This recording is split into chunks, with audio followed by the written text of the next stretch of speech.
Good morning friends. இன்றைக்கி காலையிலேருந்தே vlog எடுத்துகிட்ருக்கேன். Afternoon லஞ்சுக்கு என்ன பண்ணிகிட்ருக்கேன்னு பார்த்தீங்கன்னா தம் பிரியாணி. ஆனால் இந்த வாட்டி வெஜிடபிள் தம் பிரியாணி. ஸோ அது வந்து குக் ஆகிட்டுருக்கு. இங்கே வந்து நான் என்ன பண்ண போகிறேன்னு இப்போ சொல்கிறேன். பட் இன்றைக்கி காலையிலேருந்து பேண்ட்ரியை வந்து கொஞ்சம் கொஞ்சமாக க்ளீன் பண்ணிகிட்டு இருந்தேன். ஃபஸ்ட்டு வந்து அரிசி ட்ரம் எல்லாத்தையும் கழுவி வச்சுருக்கேன். பிகாஸ் நம்ம ஒவ்வொரு வாட்டியும் கழுவலை அப்படின்னா வண்டு வந்துடும். அதனால் கழுவி இன்றைக்கி வெயிலும் நல்லா அடிச்சிச்சா, அதனால் வெயிலில் வச்சுருக்கேன். இங்கே பார்த்திங்கன்னா அந்த பேண்ட்ரியை க்ளீன் பண்ணும்போது இது நான் வாங்கினது வந்து எனக்கு வந்து கண்ணில் பட்டுச்சு. வாங்கினேன் ஆனால் யூஸே பண்ணல. தாக சமணி. ஸோ எனக்கு தெரிஞ்சு இது வந்து தண்ணியில் போட்டு அந்த கொதிக்க வைப்போம் தெரியுமா, இந்த மூலிகை வாட்டர் அது. ஸோ இதை யூஸ் பண்ணணும்னு வெளியே எடுத்து வச்சுருக்கேன். வெளியே எடுத்து வைக்கலைன்னா நான் மறந்துடுவேன். இப்போ நான் என்ன பண்ண போகிறேன்னு பார்த்தீங்கன்னா, இப்போ என்ன பண்ணுறேன்னு சொல்கிறதுக்கு முன்னாடி நேற்று ஒரு 1 டே ஆஃப் எடுத்துட்டேன். ஸோ இன்றைக்கி ஆக்சுவலி உங்களுக்கு விலாக் வந்திருக்காது. நேற்று வந்து என்னமோ தெரியல, மனசு வந்து கொஞ்சம் ஒரு மாதிரி இருந்துச்சு. அதனால் என்ன பண்ணோன்னா, நானும் சதீஷும் ஈவினிங்க்கு மேலே வந்து சும்மா வெளியே போகலாம் அப்படின்னு சொல்லிட்டு ஒரு சோலோ ரைடு மாதிரி கன்னியாகுமரிக்கு போனோம். கன்னியாகுமரி சாய்பாபா கோயிலுக்கு போயிருந்தோம். போயிட்டு அப்படியே அங்கே கொஞ்சம் ரவுண்ட் அடிச்சுட்டு வந்தேன். நேற்று நான் விலாகே எடுக்கலை, அதனால தான் இன்றைக்கி உங்களுக்கு போஸ்ட் பண்ண முடியல. ஸோ ஆனால் ரிலாக்ஸாக இருந்துச்சு, மைண்டு ஃப்ரெஷ்ஷாகிடுச்சு. ஸோ எப்போவுமே நான் அப்படி தான் ஒர்க்கு கூடும்போது எனக்கு வந்து மைண்டில் வந்து அந்த ப்ரெஷர் வந்து பில்ட் ஆகும், என்னெல்லாமோ தாட்ஸ் வரும். ஸோ அந்த மாதிரி எனக்கு தாட்ஸ் வந்துச்சுன்னா நான் ரொம்ப டவுன் ஆகிடுவேன், என்னால் ப்ரொடக்டிவாக இருக்க முடியாது. ஸோ நான் என்ன பண்ணுவேன்னா 1 டே ஆஃப் எடுத்துகிட்டு ஏதாவது எனக்கு பிடிச்ச ஒரு விஷயமோ ரிலாக்ஸாக ஏதாவது ஒன்று பண்ணுவேன். ஆனால் இன்ஃபேக்ட் நேற்று ஆக்சுவலி நைட்டு டின்னருக்கு நான் சூப்பரான ஒரு ரெசிபி பண்ணேங்க. முருங்கைக்காய் போட்டு குருமா வச்சேன். சதீஷ் வந்து ஆஃப்டர்நூன் 3 முருங்கைக்காய் வாங்கிட்டு வந்தாங்க. முருங்கைக்காய் வச்சு நம்ம சாம்பார் அந்த மாதிரி தானே வைப்போம். ஆனால் சரி நம்ம டிஃப்ரெண்ட்டாக டின்னருக்கு வந்து குருமா வைக்கலாம் அப்படின்னு நினச்சிட்டு, ரொம்ப சிம்பிளான ரெசிபி நான் இப்போ நினைக்கிறேன். ஏன்னா அவ்வளோ டேஸ்ட்டாக வந்துச்சு. நான் வீடியோ எடுத்துருக்கலாம் அப்படின்னு நினைக்கிறேன். எப்படி பண்ணேன்னா, எண்ணெய் ஊற்றி சோம்பு, பட்டை, ஏலக்காய், கிராம்பு தாளிச்சிட்டு வெங்காயம், புதினா, கருவேப்பிலை, இஞ்சி பூண்டு பேஸ்ட், பச்சை மிளகா போட்டு நல்லா வதக்கிட்டு, தக்காளியும் போட்டு வதக்கிட்டு, சில்லி பவுடர், கொத்தமல்லி பொடி, கொஞ்சம் கரம் மசாலா பொடி, கொஞ்சம் மஞ்சள் பொடி சேர்த்து வதக்கிட்டு, முருங்கைக்காய் இப்படி நீளமாக கட் பண்ணியிருக்கேன். ஃபுல்லாக தான் ஸ்லிட் பண்ணல, முழு முருங்கைக்காய் அதையும் போட்டு, தோல் உரிச்ச உருளைக்கிழங்கும் போட்டு, தண்ணி ஊற்றி உப்பு போட்டு வேக வச்சுட்டேன்.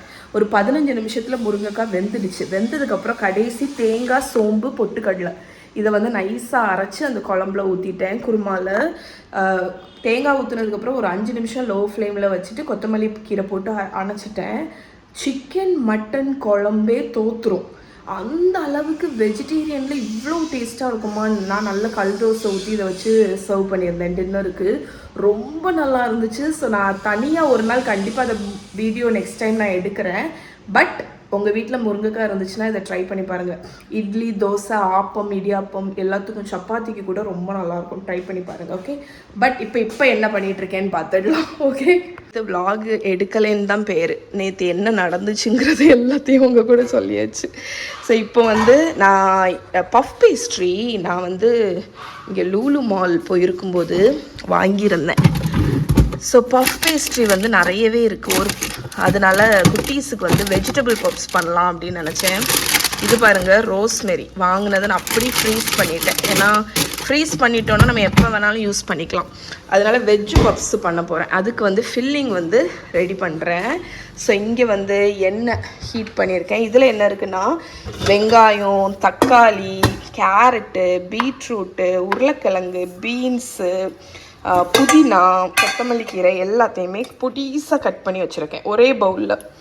இப்போ எண்ணெயில் கொஞ்சம் சோம்பு மட்டும் தாளிச்சிட்டு இந்த கட் பண்ணது எல்லாத்தையும் ஒன்றா போட்டுருங்க. ஒன்றா போட்டு இதை நல்லா வதக்க போகிறோம். ஸோ நான் என்ன பண்ண போகிறேன்னா, கொஞ்சமாக உப்பு மட்டும் இதில் சேர்த்துட்டு இதை வந்து ஒரு 4-5 நிமிஷம் வதக்கி விட போகிறேன். அதுக்கப்புறமா நம்ம பொடியும் ஆட் பண்ணிக்கலாம். இந்த டொமேட்டோ சாஸ் அதுவும் ஆட் பண்ணோன்னா வெஜ் பப்ஸுக்கு ஃபில்லிங் வந்து ரெடி ஆயிடும். ஸோ தனித்தனியாக போடணும்னு இல்லைங்க, நம்ம வந்து எல்லாத்தையும் ஒன்றாவே போட்டு வதக்கி ஈஸியாக தான் நான் பண்ண போகிறேன் இன்றைக்கி. ஸோ 2 நிமிஷம் வதங்கினதுக்கப்புறம் இதை மூடி போட்டுடலாம். ஒரு 5-6 நிமிஷம் இது நல்லா வேகட்டும். காய்கறி எல்லாமே நல்லா வெந்துடுச்சு. மெயினாக நீங்கள் செக் பண்ண வேண்டியது பொட்டேட்டோ வெந்திருக்கா அப்படின்னு. ஸோ இப்போ வந்து வெந்ததுக்கு அப்புறமாட்டு இதில் காரத்துக்கு தகுந்த மாதிரி ஒரு 1/2 டீஸ்பூன் சில்லி பவுடர், அதுக்கப்புறம் ஒரு 1/2 டீஸ்பூன் கரம் மசாலா இவ்வளவு ஆட் பண்ணி நல்லா மிக்ஸ் பண்ணி விட்ருவோம். ஸோ நான் வந்து டொமேட்டோ கெச்சப் வந்து ஆட் பண்ணலாம் அப்படின்னு நினச்சேன், பட் வேண்டான்னு நினச்சிட்டேன். அதை ஸ்கிப் பண்ணி தான் பார்ப்போம், ஏன்னா நான் தக்காளி ஆக்சுவலி இதில் ஆட் பண்ணியிருக்கேன். அதனால் ஜஸ்ட் இதை மட்டும் இப்படி வச்சுக்க போகிறேன். ஓகே, நம்மளோட ஃபில்லிங் ரெடி. அடுப்பை அணைச்சிட்டேன். இங்கே வந்து தம் பிரியாணி பாருங்கள் சூப்பராக ரெடி ஆகிடுச்சு. ஸோ அது அப்படியே இருக்கட்டும், அப்போ ஹாட்டாகவே இருக்கும். இனி வந்து நான் யூஸ் பண்ணுற பஃப் பேஸ்ட்ரி இதுதான், பஃபே பிராண்டோடது. ஸோ இதை நான் இப்போ தான் வெளியே ஃப்ரீசர்லேருந்து எடுத்து வச்சுருக்கேன். இது வந்து ஒரு 10 மினிட்ஸ் போல் வெளியே இருக்கட்டும். அதுக்கப்புறமா நம்ம ஃபில் பண்ணிவிட்டு நான் இன்றைக்கி என்னோடய இந்த அவனில் தான் பேக் பண்ணி பார்க்க போகிறேன். குட்டி டோஸ்டர் அவன் எப்படி வருதுன்னு எனக்கு பார்க்கணும். ஸோ இதை நல்லா வாஷ் பண்ணிடுறேன். நேற்று க்ரொசானா ப்ரெட்டா ஏதோ ஒன்று வந்து மகா வந்து ஹீட் பண்ணான். அதனால் இந்த ட்ரே எல்லாத்தையும் ரின்ஸ் பண்ணிவிட்டு இந்த அவன் எப்படி பேக் பண்ணுதுன்னு பார்க்கலாம். பஃப் பேஸ்ட்ரி ஷீட்ஸை வெளியே எடுத்து ஒரு 10 நிமிஷம் கழித்து இப்போ பேக் பண்ண வேண்டியது. இதில் ஆக்சுவலி இந்த இதில் பார்த்தீங்கன்னா 180 டிகிரி செல்சியஸ்லையாக்கும் பேக் பண்ண சொல்லியிருக்காங்க. ஆனால் எனக்கு வந்து 200 டிகிரி செல்சியஸில் தான் வந்து இது நல்ல ஃப்ளேக்கியாக வரும். அதனால் நான் இந்த ஹாமில்டன் பீச்சோட இது வந்து ஏர் ஃப்ரையர் கம் அவன், இது வந்து இந்த மாதிரி லிஃப்ட் ஆகும். நான் இதை பற்றி ஆல்ரெடி ஒரு வருஷம் முன்னாடி வீடியோ போட்டிருக்கேன். ஸோ 200 டிகிரி செல்சியஸில் பேக் மோடு செட் பண்ணி ப்ரீஹீட் பண்ணியிருக்கேன். இந்த ட்ரே எடுத்தாச்சு. இப்போ நம்மளோட இந்த பஃப் பேஸ்ட்ரி எடுத்துடலாம். ஸோ இது வந்து ஸ்டில் சில்லுன்னு தான் இருக்குது, இந்த சாகியெல்லாம் ஆயிடக்கூடாது. அதனால் நம்ம பஃப் பேஸ்ட்ரியை எடுத்து ஃபில்லிங் வச்சிடலாம். ஸோ நம்மளோட வெஜிடபிள் ஃபில்லிங் இதுவுமே ஓரளவுக்கு கூலாக இருக்குது. ஸோ நான் என்ன பண்ண போகிறேன்னா, ஃபஸ்ட்டு இதில் மொத்தம் 5 ஷீட் இருக்குது. அதனால் 5 போர்ஷனாக டிவைட் பண்ணிடலாம். டிவைட் பண்ணிவிட்டு நம்ம எடுத்து வைப்போம். அப்போ வந்து ஒவ்வொரு இதுலேயுமே ஈவனாக வரும். நான் எந்த மாதிரி பண்ண போகிறேன்னா, சும்மா இப்படி பண்ண போகிறேன், ட்ரையாங்கிள் மாதிரி வைக்க போகிறதில்ல. பட் நீங்கள் இந்த மாதிரியும் ஃபோல்டு பண்ணிக்கலாம். பட் நான் இதை இப்படி பண்ணி பார்க்க போகிறேன். ஓகே, நான் வந்து இதுக்கு எக் வாஷ் வந்து கொடுக்க போகிறேன். அதனால் நான் என்ன பண்ண போகிறேன்னா, இது ஒழுங்காக ரைஸ் ஆகிறதுக்கு ஜென்டிலாக ஹேண்டில் பண்ணணும் பஃப் பேஸ்ட்ரி மட்டும். அதனால் நான் எக்கை வச்சு லைட்டாக இது பண்ணிட்டு, இந்த சைடை நீங்கள் ரொம்ப டிஸ்டர்ப் பண்ணக்கூடாது. சைடை நீங்கள் ரொம்ப டிஸ்டர்ப் பண்ணிங்கன்னா உங்களுக்கு வந்து பஃப்ஸ் வந்து ரைஸ் ஆகாது. அதே மாதிரி ஃபோர்க்கெல்லாம் வச்சு அமுக்கக்கூடாது. ஸோ நான் வந்து எக்கை லைட்டாக வச்சுட்டு இந்த மாதிரி பண்ணிடப்பேன். ஏன்னா இந்த சைடு தான் உங்களுக்கு வந்து ரைஸ் ஆகும். கரெக்டாக இந்த பாருங்கள், ஈச்சை வரதை பாருங்கள். சரி, இந்த மாதிரி எல்லாத்தையும் பண்ணிடலாம். அண்ட் பேக்கிங் ட்ரேயை வந்து நீங்கள் க்ரீஸ் பண்ண வேண்டிய அவசியம்லாம் இல்லை. ஏன்னா இது வந்து பஃப் பேஸ்ட்ரி, இதில் அதிக அளவு பட்டர் உண்டு. அதனால் அது நீங்கள் எதுவுமே பண்ண தேவையில்லை. இப்போ அடுத்த ஷீட் இன்பிட்வீன் ஒவ்வொன்றுக்கு நடுஸ்லேயும் இந்த பார்ச்மெண்ட் பேப்பர் இருக்கும். ஓகே ஓகே ஃப்ரெண்ட்ஸ், இங்கே பாருங்கள், நம்மளோட பஃப் பேஸ்ட்ரி ஒவ்வொன்றும் நான் ஒவ்வொரு ஷேப்பில் வச்சுருக்கேன். இதை ட்ரையாங்கிள் மாதிரி வச்சுருக்கேன், இதை வந்து இது மாதிரி ரோல்ஸ் மாதிரி வச்சுருக்கேன், இதை ஜஸ்ட்டு ஃபோல்டு பண்ணி வச்சுருக்கேன். ஸோ இப்போ வந்து எக் வாஷ், ஆக்சுவலி இது வந்து ஆப்ஷனல் தான். ஆனால் எக் வாஷ் கொடுத்தா தான் உங்களுக்கு வந்து அந்த மேலே பப்ஸுக்கு ஒரு கலர் வரும் தெரியுமா, அந்த ஒரு ஷைனிங்காக ஒரு கலரு, அது வந்து எக் வாஷ் கொடுத்தா தான் வரும். ஆனால் நீங்கள் இதை கம்ப்ளீட்டாக வெஜிடேரியனாக வைக்கணும்னு நினைக்கிறீங்கன்னா இந்த எக் வாஷ் வந்து கொடுக்க தேவையில்லை. எக் வாஷ் கொடுக்கும்போது இன்னொன்று நீங்கள் நோட் பண்ணணும், அது வந்து என்னென்னா அந்த சைடில் அந்த இப்போ இதில் பிரச்சனை இல்லை, ஏன்னா இதில் நம்ம வந்து ரோல் தான் பண்ணியிருக்கோம். இப்போ இன்னும் இருக்குது பார்த்தீங்களா, இதில் இந்த எண்டில் படக்கூடாது. இந்த எண்டில் நீங்கள் எக் வாஷ் போட்டு சீல் பண்ணிட்டீங்கன்னா உங்களோட பேஸ்ட்ரி வந்து ஃப்ளேக்கியாக ஆகாது. ஏன்னா இது ஆப்வியஸ்லி இது வந்து என்னது, பஃப் பேஸ்ட்ரி. பஃப் பேஸ்ட்ரி வந்து சைடு தான் உங்களுக்கு வந்து அந்த எலும்பும். அதனால் அதை வந்து நீங்கள் எக்கை வந்து படாமல் பார்த்துக்கணும். ஸோ நிறைய பேர் வந்து ஃபேஸ் பண்ணுற ஒரு விஷயம் அதுதான், இந்த சைடில் எக்கு படக்கூடாது. அப்போ தான் இது வந்து ஹீட்டு பட்டோன்னா புஷ்ஷுன்னு எலும்பும். ஓகே, ஸோ நம்ம அவன் வந்து செம்ம ஹாட் ஆகிடுச்சு. ஸோ இதில் எப்படி வருதுன்னு எனக்கு பார்த்து ஆகணும். ஐயோ, மாற்றி வச்சுட்டேன். ஸோ இது ஆக்சுவலி குக்கி ட்ரே. குக்கி ட்ரேலேயே தான் நான் பேக் பண்ண போகிறேன். டைம் இன்னும் இருக்குது. ஸோ 20 மினிட்ஸ் நான் வந்து இதை பேக் பண்ண போகிறேன். 20 மினிட்ஸ் கழிச்சு எப்படி இருக்குன்னு பார்ப்போம். இதில் டெம்பரேச்சர் கூட இருக்கா காணிக்கிறேன். நான் இந்த 210 காணிக்கிறதுல அதில் தான் வச்சுருக்கேன். ஸோ ஹை டெம்பரேச்சர் தான். அண்ட் இது பேக் ஆகட்டும். ஃப்ரெண்ட்ஸ், நம்மளோட தம் பிரியாணி ரெடி. ஆக்சுவலி இது ஒரு பிராண்டுக்கு வேண்டி எடுத்த வீடியோ, அதனால தான் இந்த ரெசிபி எனக்கு வந்து எடுக்க முடியல.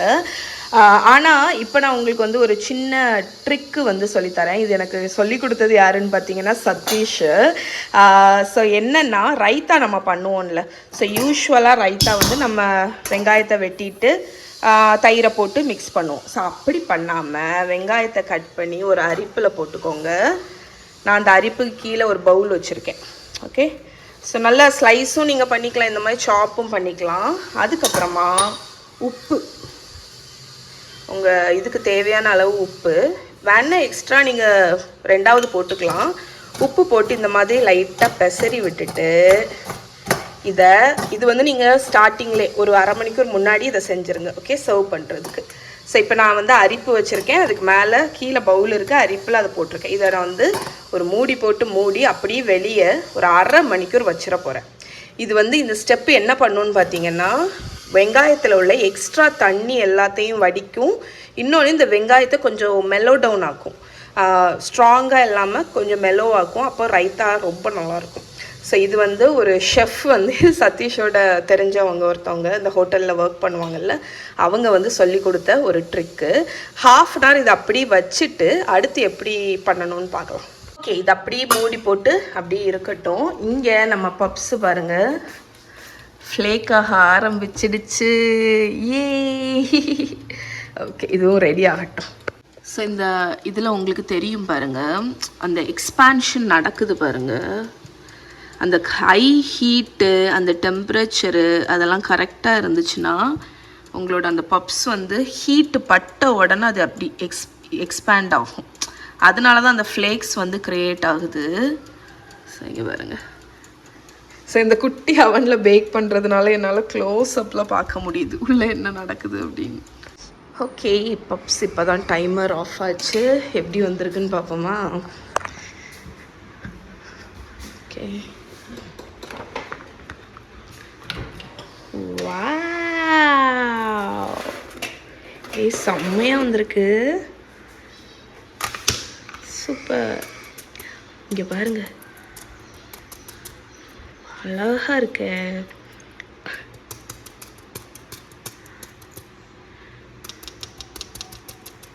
இந்த ஃப்ளேக்கி எல்லாமே சூப்பராக வந்திருக்கு.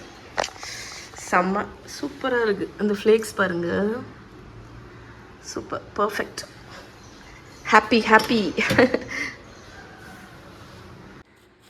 ஸோ இதில் இன்னொரு விஷயம் உங்களுக்கு வந்து காணிக்கிறேன். இங்கே பாருங்கள், அடியிலையும் செம்ம ஃப்ளேக்கியாக வந்திருக்கு. ஸோ ஆக்சுவலி நான் வந்து உங்கள்கிட்ட சொன்ன மாதிரி ஹை டெம்பரேச்சரில் தான் இதை பேக் பண்ணியிருக்கேன். ஆனால் அந்த பேக்கெட்டில் ஏன் 180 போட்டிருக்காங்கன்னு எனக்கு தெரியல. லாஸ்ட் டைம் நான் அவங்க போட்டிருந்த மாதிரி 180 வச்சு இந்த பப்ஸை பேக் பண்ணேன். அது ஒழுங்காக வரவே இல்லை. 220 வச்சு நீங்கள் பேக் பண்ணால் தான் உங்களுக்கு இந்த அளவுக்கு நல்ல ப்ரீ ஹீட் பண்ண அவனில் வச்சு பேக் பண்ணும்போது தான் இந்த அளவுக்கு ஃப்ளேக்கினஸ் வருது. ஸோ இது என்னோட சின்ன டிப்பு உங்களுக்கு. ஓகே ஃப்ரெண்ட்ஸ், ஒரு அரை மணிக்கூர் ஆயிருக்கும். நான் இதை லைட்டாக ஸ்க்வீஸ் பண்ணி விட்டேன். எவ்வளோ தண்ணி வந்திருக்கு பாருங்க. ஸோ இந்த தண்ணி எல்லாத்தையும் கொட்டிடுங்க. இதுதான் அந்த வெங்காயத்தோட காட்டும் அது இருக்கக்கூடிய தண்ணி. அதை கொட்டிட்டு நல்ல கெட்டியான தயிரை நம்ம ரைத்தா பண்ணிடலாம். இது வந்து ஹோம்மேடு. அது தயிர் எடுத்துக்கோங்க. ஸோ தயிரில் நம்ம பொடிசாக கட் பண்ணியிருக்கிற கொத்தமல்லி கீரை ஆட் பண்ணிடலாம். இதை நல்லா மிக்ஸ் பண்ணிடலாம். இதில் நம்ம வந்து இந்த ஸ்வெட் பண்ணி வச்சுருக்கிற இந்த வெங்காயத்தை சேர்த்துக்கோங்க. ஸோ வெங்காயத்தை பார்த்தாலே உங்களுக்கு தெரியும் நல்ல மைல்டாயிட்டு. ஸோ இந்த மாதிரி நீங்கள் ரைத்தா வந்து செஞ்சு பாருங்கள்.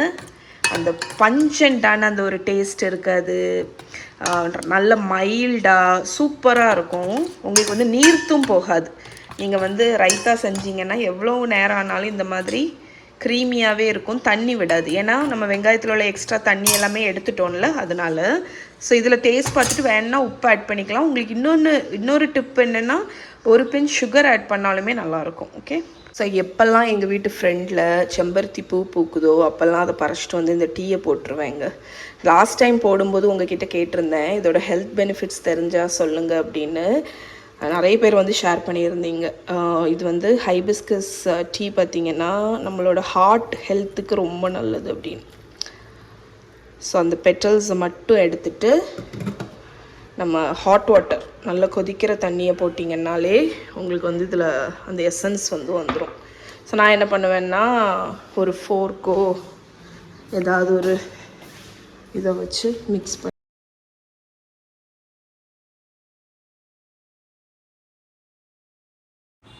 எப்படி இந்த ப்ளூ பீ ஃப்ளாரில் வந்து அந்த கலர் வந்து டார்க் ஆகுது, அது மாதிரி லெமன் ஊற்றின உடனே பார்த்திங்கன்னா இதில் கலர் வந்து அந்த பிங்க் ஷேட் வந்துடும். சூப்பராக இருக்குல்ல? ஸோ ஹாட் வாட்டர் ஊற்றினோன்னு செகண்ட்ஸில் அதோட அந்த இது வந்துடும். அதுக்கப்புறமா நீங்கள் வந்து லெமன் ஜூஸ் இதில் ஊற்றும் போது என்ன ஆகும்னு பார்த்தீங்கன்னா கலர் வந்து மாறும்.